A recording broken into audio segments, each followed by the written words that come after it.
नमस्कार। आज हम बात करने वाले हैं सोशल मेडिसिन के बारे में। ये सेहत को देखने का एक ऐसा नजरिया है जो शायद थोड़ा अलग लगे। कभी सोचा है कि ऐसा क्यों होता है कि एक ही गली मोहल्ले में रहते हुए कुछ लोग बार बार बीमार पड़ते हैं और कुछ एकदम फिट रहते हैं। ये वाकई एक पहेली जैसा है ना? तो चलिए आज इसी पहेली को सुलझाने की कोशिश करते हैं, और इसके लिए हमें अपनी सोच के दायरे को थोड़ा सा बड़ा करना होगा। देखिए, आम तौर पर जब भी बीमारी की बात होती है तो हमारा दिमाग सीधा जाता है बैक्टीरिया, वायरस या फिर शरीर में चल रही किसी गड़बड़ी पर। लेकिन असल कहानी ना इससे कहीं ज्यादा बड़ी और गहरी है।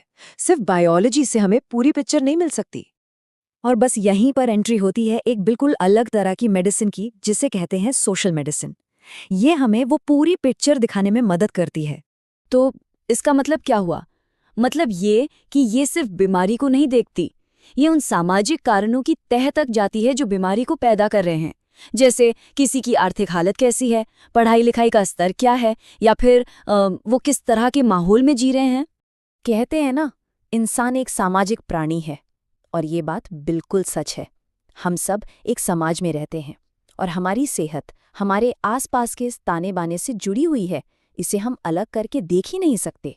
इस बात को और अच्छे से समझने के लिए एक बहुत जानी पहचानी बीमारी का केस देखते हैं, टीबी। यकीन मानिए, ये केस सोशल मेडिसिन की अहमियत को एकदम साफ कर देगा।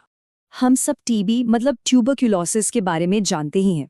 पता है कि ये एक बैक्टीरिया से होती है, लेकिन इसकी कहानी में एक बड़ा ही दिलचस्प मोड़ है। और वो मोड़ ये है जो काफी हैरान करने वाला भी है कि हर वो इंसान जो टीबी के बैक्टीरिया के कांटेक्ट में आता है, उसे इन्फेक्शन नहीं होता। और सुनिए, इससे भी बड़ी बात यह है कि जिन्हें इन्फेक्शन हो भी जाता है, उनमें से भी हर को बीमार नहीं पड़ता। तो सवाल उठता है, अगर सिर्फ बैक्टीरिया ही विलेन नहीं है, तो फिर असली वजह क्या है? वो क्या चीज़ है जो ये तय करती है कि कौन बीमार पड़ेगा और कौन बच जाएगा? और इसका जवाब है सामाजिक कारक। जी हाँ, गरीबी, जानकारी की कमी, भीड़-भाड़ वाली जगहों पर रहना, ठीक से खाना पीना ना मिलना और हॉस्पिटल या क्लिनिक तक आसानी से ना पहुंच पाना, ये ही वो असली वजह हैं जो किसी को भी टीबी जैसी बीमारी का आसान शिकार बना देती हैं। तो जब ये पता चल गया कि असली जड़ सिर्फ कीटाणु नहीं है, तो जाहिर है इलाज का तरीका भी बदलना चाहिए, है ना? तो देखते हैं कि सोशल मेडिसिन इस पूरी कहानी को कैसे हैंडल करती है। यहाँ ना दो तरीकों में जमीन आसमान का फर्क है।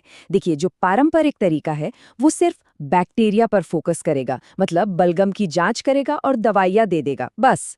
लेकिन सोशल मेडिसिन का अप्रोच वो इससे कहीं आगे का है। वो मरीज की आर्थिक हालत देखेगा, वो कहाँ रह रहा है, उस माहौल को समझेगा, और ये भी देखेगा कि उसे इलाज की सुविधा मिल भी पा रही है या नहीं। मतलब इलाज सिर्फ एक गोली नहीं, बल्कि पूरी समस्या का हल है। टीबी का ये उदाहरण हमें सोशल मेडिसिन के सबसे ज़रूरी सिद्धांत तक ले आता है कि हमारी सेहत के पीछे कुछ छिपे हुए फैक्टर्स काम करते हैं। चलिए, इन छिपे हुए कारकों को ज़रा और करीब से देखते हैं। तो इसका निचोड़ ये है कि फोकस सिर्फ बीमार इंसान पर नहीं होना चाहिए, बल्कि उन सामाजिक हालातों पर होना चाहिए जो बीमारी की वजह बन रहे हैं। मतलब, एक इंसान को देखने के बजाय उसके पूरे माहौल को समझना। सोशल मेडिसिन, आप कह सकते हैं, एक तरह से 3 स्टेप्स में काम करती है। पहला स्टेप, सोशल पैथोलॉजी, मतलब ये समझना कि समाज में वो कौन सी गड़बड़ियां हैं जो बीमारी को जन्म दे रही हैं। फिर आता है दूसरा स्टेप, सोशल डायग्नोसिस, यानी ये पहचानना कि किसी एक मरीज या एक कम्युनिटी पर इन सामाजिक फैक्टर्स का क्या असर पड़ रहा है। और फिर आखिर में तीसरा स्टेप, सोशल थेरेपी। इसमें सिर्फ बीमारी का इलाज नहीं होता, बल्कि उन सामाजिक कारणों को भी दूर किया जाता है ताकि सेहत बनी रहे। तो अगली बार जब भी सेहत के बारे में कोई बात हो, तो सिर्फ शरीर के अंदर नहीं, बाहर की दुनिया पर भी नजर दौड़ाना जरूरी है। ये बात सोचने पर मजबूर करते हैं कि हमारे अपने आसपास के माहौल में ऐसे कौन से छिपे हुए कारक हो सकते हैं जो लोगों की सेहत पर अच्छा या बुरा असर डाल रहे हैं।